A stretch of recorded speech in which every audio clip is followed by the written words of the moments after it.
Arestado ang isang lalaking nahulikam na nagnakaw sa isang warehouse sa Valenzuela. Tumanggi magbigay ng pahayag ang suspect na napag-alamang dating tauhan sa warehouse. May unang balita si James Agustin.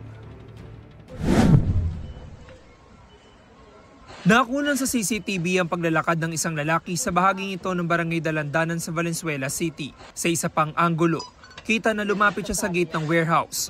Nagpalingalingat, ilang beses sinubukang buksan ang gate. Ayon sa pulisya, ilang oras matapos niyan ay nadiskubre na lang ng isang empleyado na nawawala ng ilang gamit sa kanilang opisina.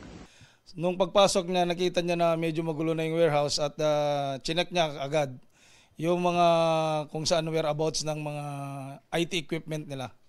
So nakita niya na parang nagkagulo, so nireview niya kaagad yung CCTV.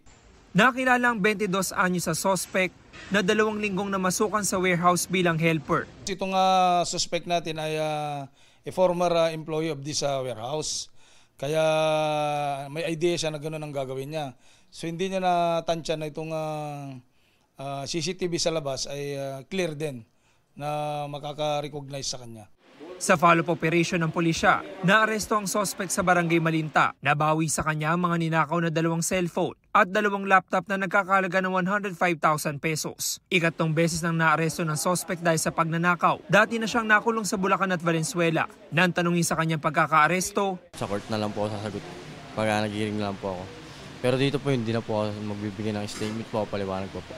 Sa court ko na lang po ipapaliwanag kung ano yung karapatan ko po.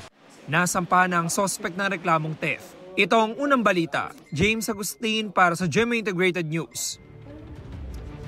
Kapuso, huwag magpapahuli sa latest news and updates. Mag-iuna ka sa balita at mag-subscribe sa YouTube channel ng GMA Integrated News.